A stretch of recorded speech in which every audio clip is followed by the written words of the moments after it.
Hi കുട്ടികളെ, എല്ലാവർക്കും happy new year. പുതുവത്സരാശംസകൾ. നല്ല ഒരു അധ്യയന വർഷം നിങ്ങൾക്കുണ്ടാവട്ടെ എന്ന് ആശംസിച്ചുകൊണ്ട് നല്ല ഒരു പുതുവത്സര സമ്മാനമായിട്ടാണ് ഏകൻ നിങ്ങളെ മുമ്പിലേക്ക് വന്നിരിക്കുന്നത്. അത് മറ്റൊന്നുമല്ല, ഫ്രീ ബാച്ച് എന്ന് പറഞ്ഞിരിക്കുന്ന ഒരു പുതുവത്സര സമ്മാനം തന്നെയാണ്. എന്താണ് പ്രൊഫസർ സാറേ ഫ്രീ ബാച്ചിനെ കുറിച്ച് പറയാനുള്ളത്? 8 മുതൽ +2 വരെ പഠിക്കുന്ന നമ്മുടെ മക്കൾക്ക് വേണ്ടിയിട്ട് ഏകൻ ഒരുക്കുന്നതാണ് ഫ്രീ ബാച്ച്. അപ്പോൾ അവർക്ക് ഇനിയുള്ള ദിവസങ്ങളിൽ നമ്മുടെ ക്രാഷ് കോഴ്സിൽ അംഗമായി കഴിഞ്ഞിട്ടുണ്ടെങ്കിൽ ഫ്രീ ആയിട്ട് റെക്കോർഡ് ക്ലാസ്, ലൈവ് ക്ലാസ്സെല്ലാം കിട്ടും. അപ്പോൾ അതെല്ലാവർക്കും കിട്ടുന്നൊരു സംശയം ഉണ്ടായിരിക്കും. അത് മാത്രമല്ല, നമുക്ക് ഒരുപാട് കാര്യങ്ങൾ ആപ്പിലൂടെ പ്രൊവൈഡ് ചെയ്യുന്നുണ്ട്. അതെ, ഓക്കെ. അപ്പോൾ അതാണ് നമ്മുടെ ഫ്രീ ബാച്ച് കൊണ്ട് ഉദ്ദേശിക്കുന്നത്. യെസ്. അപ്പോൾ ഞാൻ ചോദിക്കുന്നത്, ഇത് തികച്ചും ഫ്രീ ആയിട്ടാണോ എന്നുള്ളതാണ് എൻ്റെ ചോദ്യം. തികച്ചും ഫ്രീ ആയിട്ട് തന്നെയാണ് കിട്ടുന്നത്. ഒരു രൂപ പോലും അവർക്ക് മുടക്കില്ലാതെയാണ് എൻ്റെ കോഴ്സും അതിന് കൂടെയുള്ള മെറ്റീരിയൽസും കിട്ടുന്നത്. പല ആൾക്കാർക്കും പല സംശയങ്ങൾ അതുമായി ബന്ധപ്പെട്ടുണ്ട്. അതെല്ലാം ഞങ്ങൾ ക്ലിയർ ചെയ്ത് തരാം. പ്രൊഫസർ സാറേ, പിന്നെ എനിക്കൊരു കാര്യം ചോദിക്കാനുള്ളത്, നമ്മൾ യൂട്യൂബിലൂടെയും ഏകൻ ക്ലാസ് കൊടുക്കുന്നുണ്ട്, അതേപോലെ തന്നെ ഇപ്പോൾ ഈ പറഞ്ഞിരിക്കുന്ന ഫ്രീ ബാച്ചിലൂടെയും ക്ലാസ് കൊടുക്കുന്നുണ്ട്.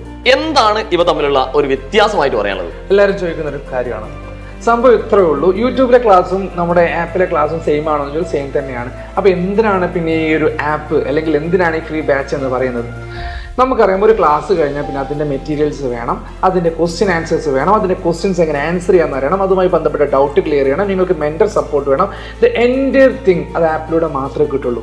ഒരു ക്ലാസ് മാത്രം മതിയെങ്കിൽ നിങ്ങൾക്ക് യൂട്യൂബ്സ് ഓക്കെ, അത് മതി. നേരെ മറിച്ച് നിങ്ങൾ ആപ്പിൽ ജോയിൻ ചെയ്ത് കഴിഞ്ഞാൽ, ഏകണിൻ്റെ സ്റ്റുഡൻ്റ് ആയിട്ട് മാറിക്കഴിഞ്ഞാൽ, അതും ഫ്രീ ആയിട്ട് ഓക്കെ ആയിക്കഴിഞ്ഞാൽ നിങ്ങൾക്ക് മെൻറ്റർ സപ്പോർട്ട് ഉണ്ട്, മെറ്റീരിയൽസ് ഉണ്ട്, അതുപോലെ നിങ്ങൾക്ക് ക്വസ്റ്റ്യൻ ആൻസർ പ്രാക്ടീസസ് ഉണ്ട്, ക്വസ്റ്റ്യൻസ് നിങ്ങൾക്ക് വീണ്ടും പ്രൊവൈഡ് ചെയ്യും, അതുപോലെ യൂണിറ്റ് ടെസ്റ്റുകൾ ചെയ്യുന്നുണ്ട്.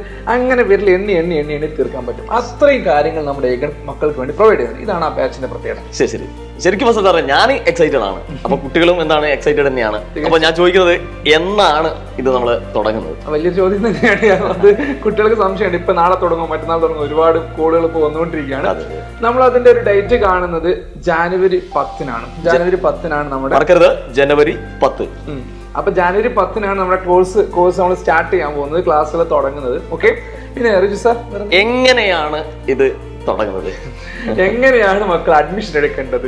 പല ആൾക്കാരും ഇപ്പൊ വിളിച്ചിട്ട് ചോദിക്കുന്നുണ്ട്, സാർ ആപ്പ് ഡൗൺലോഡ് ചെയ്യാൻ പറ്റുന്നില്ല, അല്ലെങ്കിൽ വിളിച്ചിട്ട് കോൾ എടുക്കുക. കാരണം അത്രയും കോളുകൾ വന്നുകൊണ്ടിരിക്കുകയാണ്. അവർ നിങ്ങൾ നിങ്ങളുടെ ഫ്രണ്ട്സിനോടൊക്കെ പറഞ്ഞു, എല്ലാവരോടും പറഞ്ഞു, അതിൽ ജോയിൻ ചെയ്യേണ്ടത് താഴെ കാണുന്ന ഈ നമ്പറിൽ ജസ്റ്റ് എന്ത് ചെയ്താൽ മതി, ഒന്ന് വിളിച്ചാൽ മാത്രം മതി. ഓക്കെ, വിളിക്കുക. പിന്നെ അവർക്ക് രജിസ്ട്രേഷൻ ഫോം ഉണ്ട്, അത് അവർ അയച്ചു തരും, അതിൽ ഫില്ല് ചെയ്യുക. ബാക്കി കാര്യങ്ങളൊക്കെ നിങ്ങളെ ഇൻഫോം ചെയ്യും. അപ്പൊ ഏറ്റവും ആദ്യം ചെയ്യേണ്ടത് ഈ നമ്പർ അങ്ങ് ഷെയർ ചെയ്യുക എന്നുള്ളതാണ്, എല്ലാവരിലേക്ക് എത്തിക്കുക.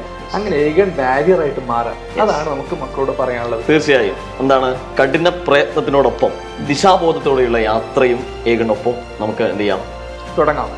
ഈ പുതുവത്സരത്തിൽ നമുക്ക് ആരംഭിക്കാം. അതല്ലേ റിസർ? തീർച്ചയായും. പൊളിക്കാം മക്കളെ, ഇങ്ങോട്ട് പോലെ.